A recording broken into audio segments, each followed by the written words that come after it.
ঠাকুর বলছেন, লোকের সঙ্গে বাস করতে গেলেই দুষ্ট লোকের হাত থেকে আপনাকে রক্ষা করবার জন্য একটু তমগুণ দেখানো দরকার, কিন্তু সে অনিষ্ট করবে বলে উল্টে তার অনিষ্ট করা উচিত নয়।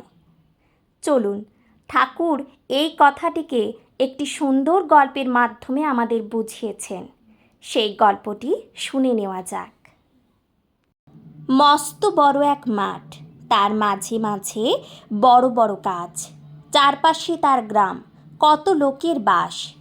রোজ সকালে গ্রামের রাখাল বালকেরা গরু নিয়ে মাঠে আসে গরু চড়াতে।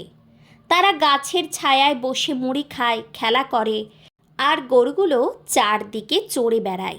সেই মাঠের মাঝখানে থাকতো একটা ভয়ানক সাপ। গরু, বাছুর, মানুষ যেই তার গর্তের কাছে যেত, সাপটা তেড়ে এসে তাকে কামড় দিত। বাবা গো, যেমন তার গায়ের রং তেমনই তার ফনা, আর তেমনই তার বিষ। যাকে ছোবল মারত, একটা চিৎকার করে সেখানে সে পড়ে মরে যেত। সাপের ভয়ে কেউ সে পাশে যেত না। একদিন এক সাধু সেই পথে যাচ্ছিলেন। মাঠের সব রাখাল বালক তাকে চিৎকার করে বললে, বাবা ঠাকুর, ও পথে যেও না, ওখানে একটা ভয়ানক সাপ আছে। ওদিকে যে যাবে তাকেই কামড় দেবে, এমনই তার বিষ, কামড় দেবার সঙ্গে সঙ্গেই মৃত্যু। ও পথে যেও না। সাধু বললেন, আমি সাপের মন্তর জানি, আমাকে কামড়াতে পারবে না। এই বলে সাধু সেই পথ দিয়ে যেতে আরম্ভ করলেন। বালকেরা সব দূর থেকে ভয়ে ভয়ে দেখতে লাগলো কি হয়।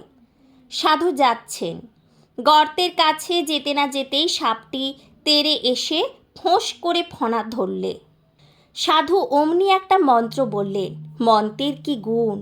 সাপটা একেবারে কেঁচোর মতো হয়ে গেল। সাপের অবস্থা দেখে সাধুর মনে দয়া হয়। তিনি তাকে নানা ধর্ম কথা বোঝাতে লাগলেন।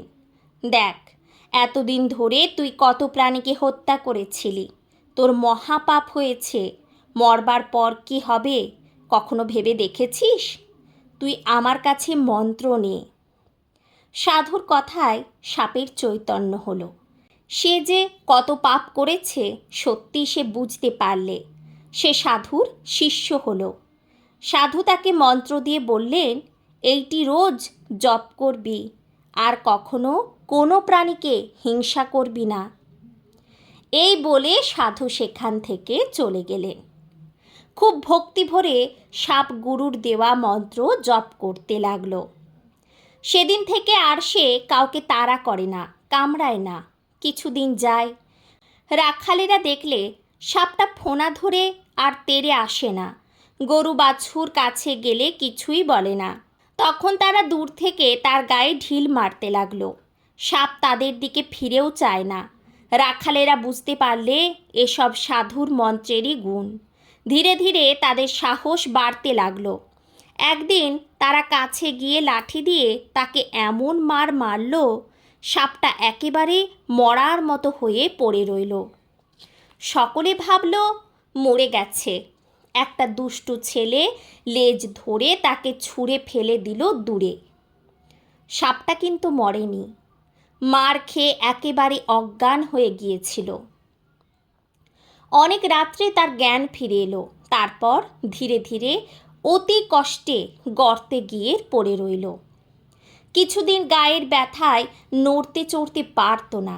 তারপর ধীরে ধীরে সে সেরে উঠল। রাখালদের ভয়ে দিনে সে গর্তের বাইরে আসতো না। খাবারের খোঁজে রাত্রে বাইরে আসতো। সাপকে আর কেউ দেখতে পায় না, সকলে মনে করলে মরে গেছে। অনেকদিন পর সেই সাধু আবার সেই পথেই যাচ্ছিলেন। তাকে চিনতে পেরে রাখাল বালকেরা খুব ভক্তি করে তাকে প্রণাম করলে আর বললে, বাবা ঠাকুর, সেই সাপটা মরে গেছে। ওদের কথায় সাধুর বিশ্বাস হলো না। তিনি জানতেন মন্ত্রের সাধন না হলে সাপ মরবে না।